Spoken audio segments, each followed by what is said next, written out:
이 새벽에 우리에게 주시는 하나님의 말씀은 에스라 9장 1절에서 15절까지 말씀입니다.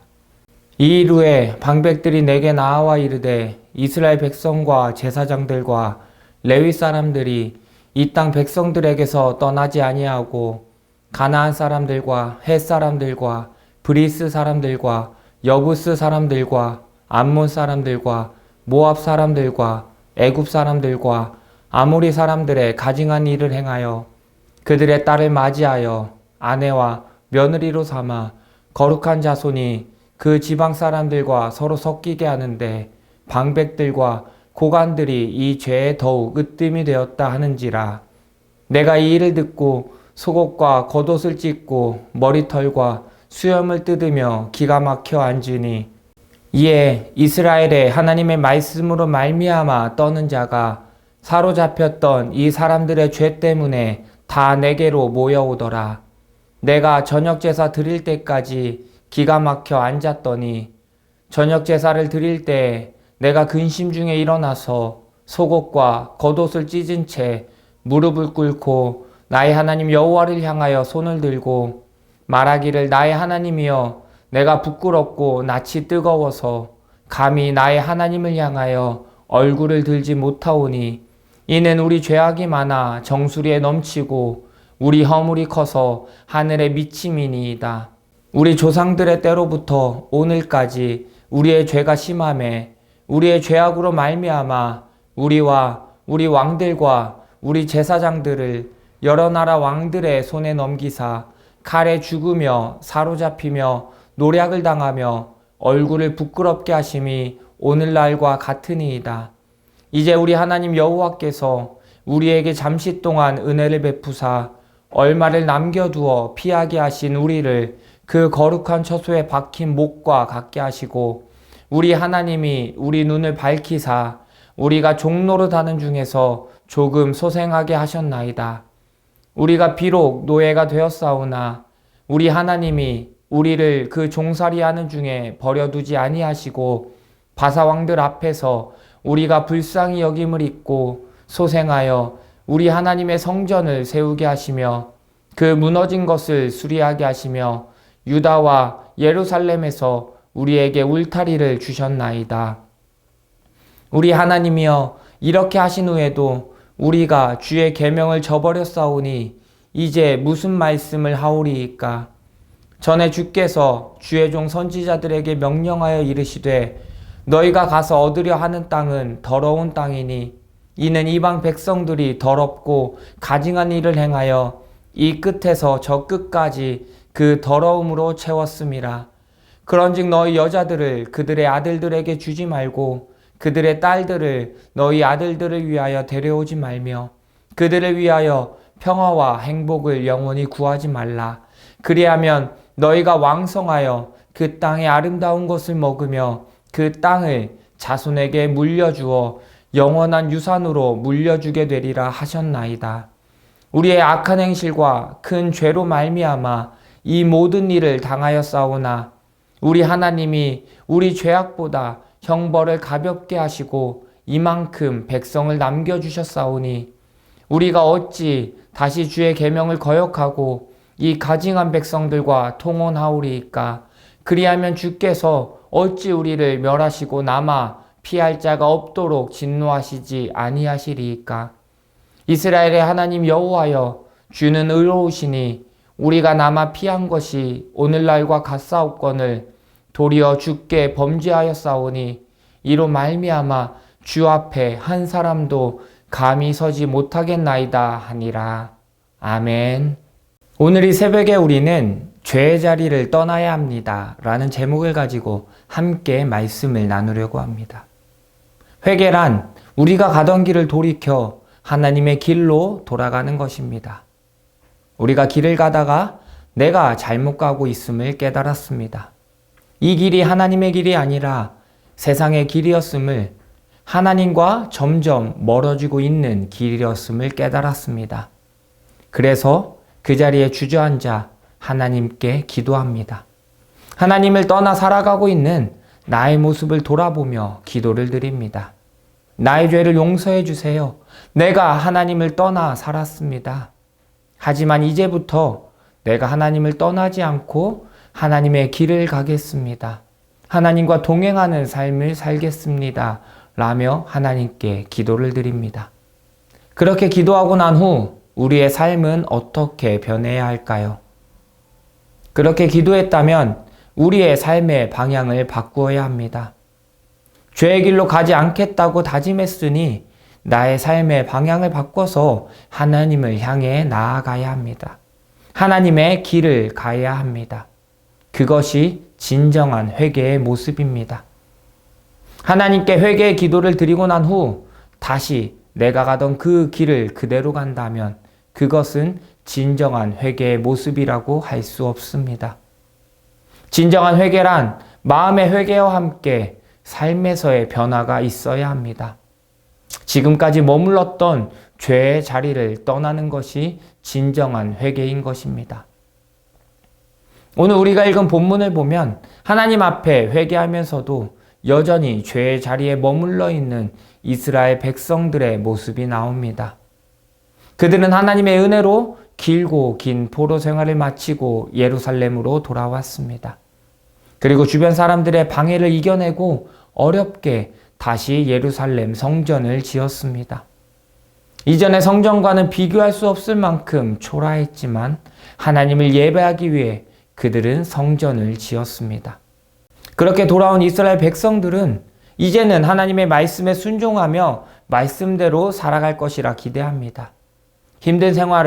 힘든 포로 생활을 끝나게 해주시고 다시금 돌아오게 해주신 그 하나님의 은혜에 감사하며 이제는 하나님의 자녀로 올바르게 살아갈 것이라 기대합니다.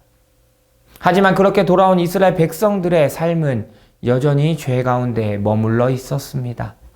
오늘 본문 1절, 2절의 말씀을 함께 보면 이 일 후에 방백들이 내게 나와 이르되 이스라엘 백성들과 제사장들과 레위 사람들이 이 땅 백성들에게서 떠나지 아니하고 가나안 사람들과 헷 사람들과 브리스 사람들과 여부스 사람들과 암몬 사람들과 모압 사람들과 애굽 사람들과 아모리 사람들의 가증한 일을 행하여 그들의 딸을 맞이하여 아내와 며느리로 삼아 거룩한 자손이 그 지방 사람들과 서로 섞이게 하는데 방백들과 고관들이 이 죄에 더욱 으뜸이 되었다 하는지라 라고 말씀하고 있습니다.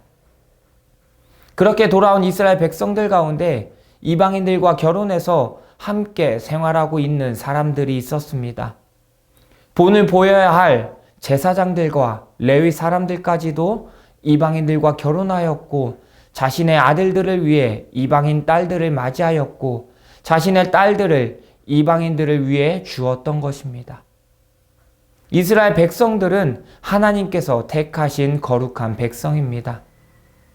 하나님께서는 그들 가운데 이방인들이 함께하게 되면 그들로 인해 이스라엘 백성들이 죄를 짓고 하나님 앞에 더러워지게 될 것을 염려하셨습니다. 이방인들을 맞이하고 그들의 문화를 받아들이게 되고 이방신을 섬기다 보면 그들이 다시 하나님을 떠나게 될 것을 염려하셨습니다. 그래서 하나님께서는 처음부터 이스라엘 백성들을 향해서 이방인들을 받아들이지 말라고 분명하게 말씀하셨습니다. 그런데 이스라엘 백성들은 하나님의 말씀을 거역하고 여전히 이방인들을 받아들이고 그들과 혼인했습니다. 하나님의 은혜로 돌아왔지만 그들은 여전히 죄 가운데 머물러 있었던 것입니다. 하나님의 은혜를 경험했음에도 불구하고 이스라엘 백성들은 죄의 자리를 떠나지 못하고 여전히 죄 가운데 머물러 살고 있었던 것입니다. 우리들의 삶의 모습은 어떠한가요?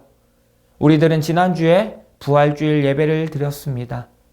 나를 위해 이 땅에 오신 예수 그리스도를 기억하며 감사를 드렸습니다.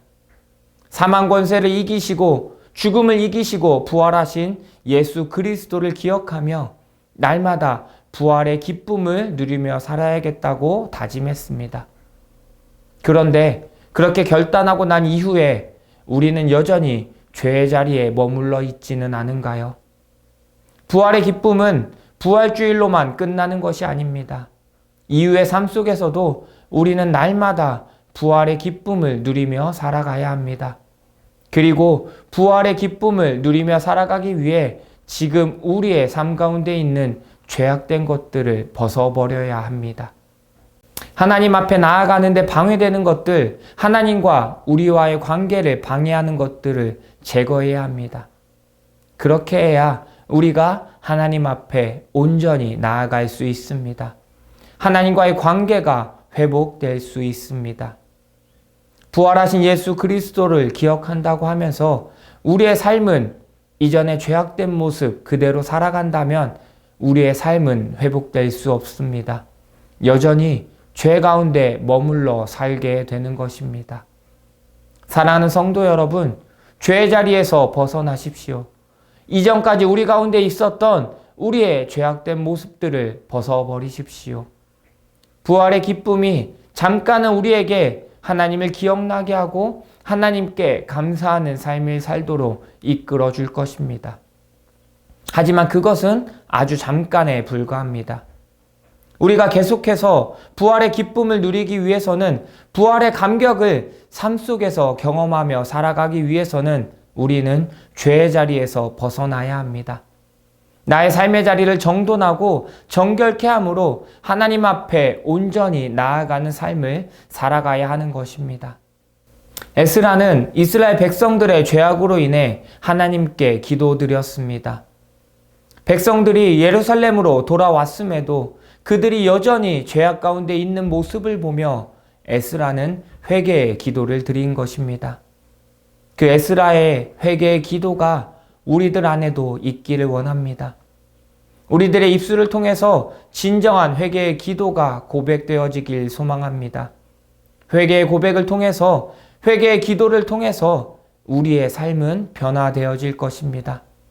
이전과 같은 삶을 다시 사는 것이 아니라 변화되어서 온전한 하나님의 백성으로 살아가게 될 것입니다. 진정한 회개란 죄의 자리에서 떠나서 하나님의 자리로 나아가는 것입니다. 지금 내가 있는 곳이 죄의 자리라면 그 자리를 떠나야 합니다. 지금 내가 하고 있는 행동이 죄악된 행동이라면 나의 행동을 바꿔야 합니다. 지금 내가 하고 있는 생각이 하나님 앞에 죄악된 생각이라면 나의 생각을 바꿔야 합니다. 내가 하는 말들이 하나님 앞에 죄악된 말들이라면 나의 말들을 바꿔야 합니다. 그렇게 우리가 죄의 자리에서 떠날 때, 죄를 멀리할 때 우리는 진정한 하나님의 자녀로 살아갈 수 있습니다. 날마다 삶 속에서 부활의 기쁨을 누리며 살아갈 수 있게 되는 것입니다. 진실한 회개를 통해 나의 삶을 돌이키고 죄의 자리를 떠나서 온전히 하나님 앞에 나아가는 삶을 살아가시는 우리 성도님들의 삶이 되시기를 간절히 소망합니다.